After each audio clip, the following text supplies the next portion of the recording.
bago tayo maghibla, meron lang akong parang realization habang binabasa natin ito. Parang, di ba as we start the 40-day Lent, we started with Ash Wednesday. And when we start this Sunday, this coming Sunday, when we start the Holy Week, we started with the Palm Sunday.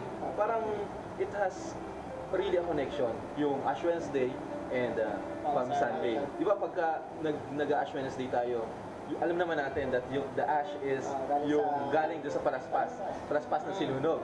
So parang it represents the journey of our life. The palm tree itself represents the journey of our life.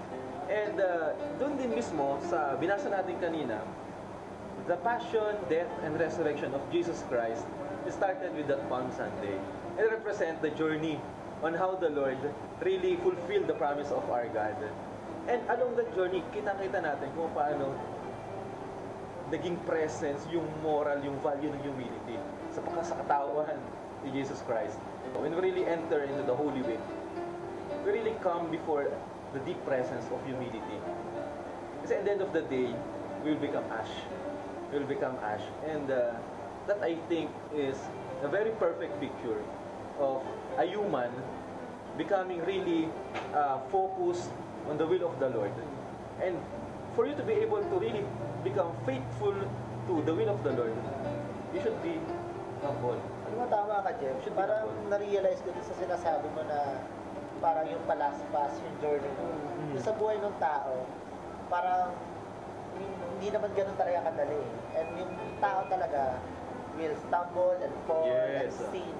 So parang through that, sa Ash Wednesday, na di ba sinusunog nga yung palaspas. So parang as connection doon sa sinasabi mo, it reminds us na once na sinunog yun, and di ba nilalagay dito sa noon natin yung cross, na ito yung mga, that we should humble ourselves, na yung journey mo, na dapat masunog talaga yung mga nagawa mong kasalanan, and continue to move on and change again, and magbago ka. And I believe, if a person or us as a human, if we came to that point, then we can say that we can give glory to the Lord. Hindi ko yung kagandaan ng ginagawa ng LBS eh. Kasi when we study the Word of God, it really prepares our hearts for this coming Sunday. And kahit sasabi niyo, importante yung Palm Sunday. So marinig talaga tayo. Yeah, reading the readings for this coming Sunday prepares you eh. Kaya ang sa akin, pag feeling ko this coming Palm Sunday when we consecrate the body and the blood of Christ, yung bread and wine, it will remind me what the Lord has done dun sa gospel reading kanina. Kung yung ginawa niya para sa akin. And it really brings me to greater humility before the Lord. And great desire to really come before the Mass with the great. Kaya pala pag nasa Mass na tayo, bakit pinatasan ng Father or mga puso, talagang dapat talaga yung posture ng puso natin, that we really humble ourselves and focus on Christ, on Jesus. Kasi parang on that moment, yung pinataas na yun, it reminds me na Jesus went down to suffer, pero at the end, God glorified him. So parang yung priest, pagtaas na gano'n, us, people, Tama. glorify natin siya. And us, we humble ourselves. Parang si Jesus Christ yung example talaga noon na pinakita niya na this is how you should glorify the Lord. Naalala ko din, yung parang yung sabi mo nga, Jesus went down. And sinabi ka niya dito sa second reading, taking a form of a slave. This time in the Eucharist, he took the form of a bread and broke. And that very humble picture, di ba? And for us to share, to be shared. So let's ano yung iba natin para sa ating meeting kanina? Joey? I-add ko lang dun sa Mass, siguro at the same time na nire-raise no priest si Jesus as the host, parang in-offer si Jesus as the sacrifice for our sins. At the same time, we can also offer with Christ yung mga sufferings natin for the week, for the day. Kasi parang we unite our sufferings with the sufferings of Christ. In that way, yung sufferings natin ay yung redemptive. So may himla na ba?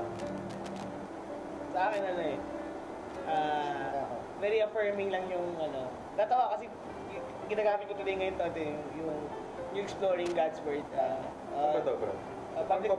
Publication by the Word and Life publication. Kasi kanina, nung nagbabasa tayo, may reflection siya by the end of the gospel. And it just affirm yung sabi, yung kanina nakwento ko na parang there's really glory in humility. For me, yun yung hibla ko sa tatlo eh. Okay. Meron sa reflection to sabi na when Jesus entered to Jerusalem was the first scene in the last act of his life. That was a day of glory in his life, the apex of his popularity. It could have been the prelude to his crowning as King of Israel, or at least as the official recognition that he was indeed the long-awaited Messiah. Such was the feeling of his disciples and of the greatest majority of the crowd of admirers that welcomed him with the shouts, Hosanna, blessed be is he who comes in the name of the Lord.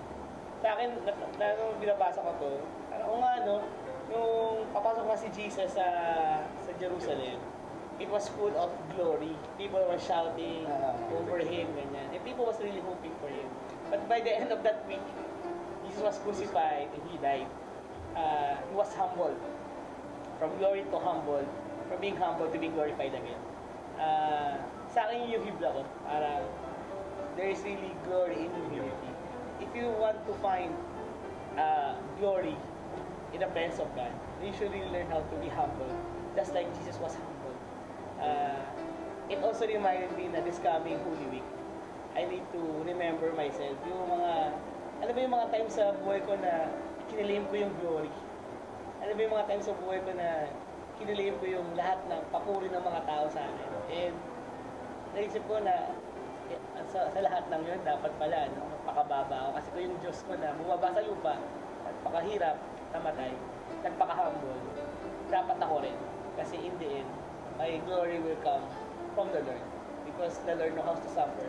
The Lord knows how to be glorified. Wait, there's glory in humility.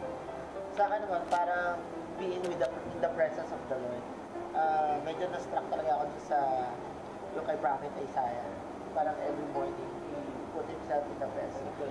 Even before naman ma-crucify ni si Jesus, he was in the presence of the Father. So parang alam niya na magsasuffer talaga siya na pagdadaanan niya to. Pero what did Jesus yung posture na he completely trust his Father. The same with Isaiah, with the prophet Isaiah na parang if you are in the presence of the Father, at the end of it, parang God will control, parang siya na yung bahala. Parang he will be glorified pag ginawa mo to. And yung feeling ko yung obedience nitong mga to, parang makes, hindi sila pero they do this to yung obedience na ginawa nila, makes the Father na mag-glorify talaga. So, yung faithful obedience to the Lord will makes the Father glorify. Sa akin kasi, parang ano kasi yung application sa akin. Pag nireflect ko yung gaano kalaki yung suffering ni Jesus, tsaka yung paghirap niya talaga, parang wala akong reason para mahinga ng loob. Kasi kung siya nga kinaya niyang mag-suffer up to the death, hindi ko kukunin yung lakas ko.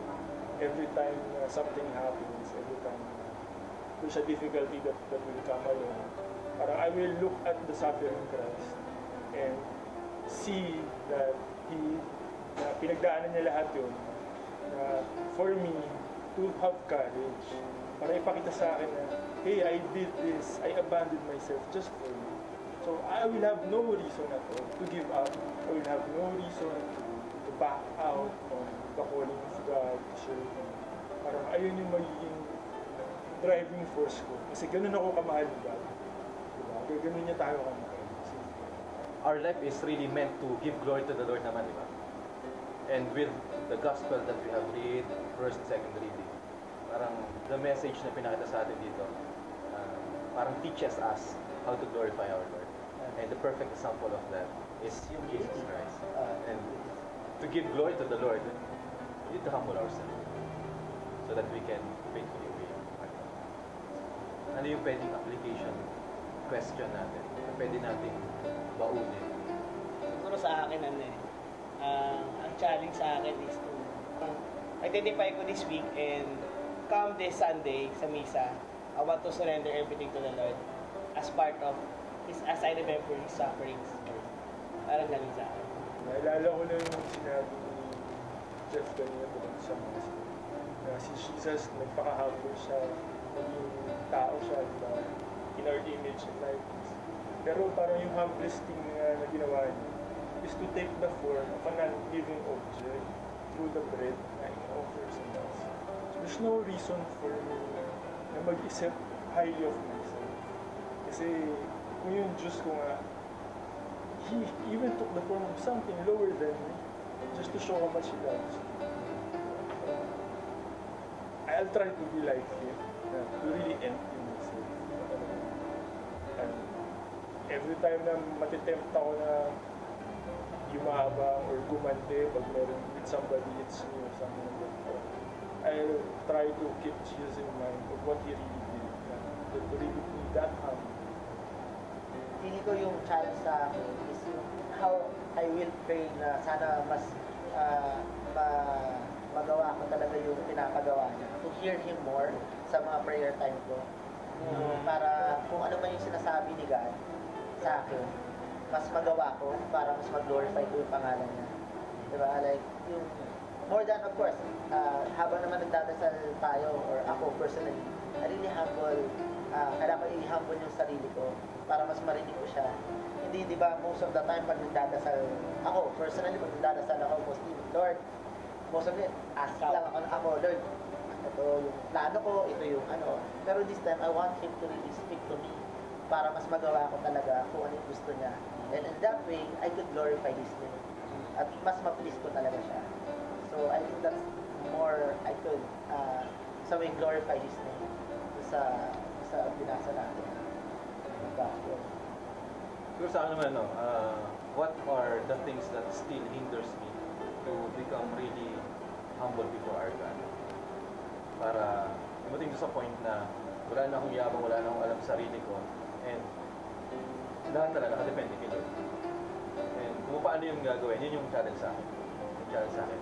Kung paano ko pa mas may empty yung sarili ko para pag umarap ako kay Lord, Lord, ikaw na lang ito, wala na ako. Praise God. Praise God. Closing prayer. The Father, Son, Holy Spirit. Amen.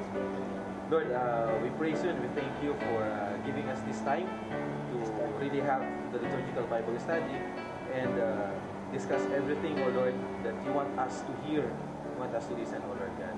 Father in heaven, we would like to thank you for giving us the resources, O Lord God, giving us the physical strength and spiritual nourishment out of this liturgical Bible study.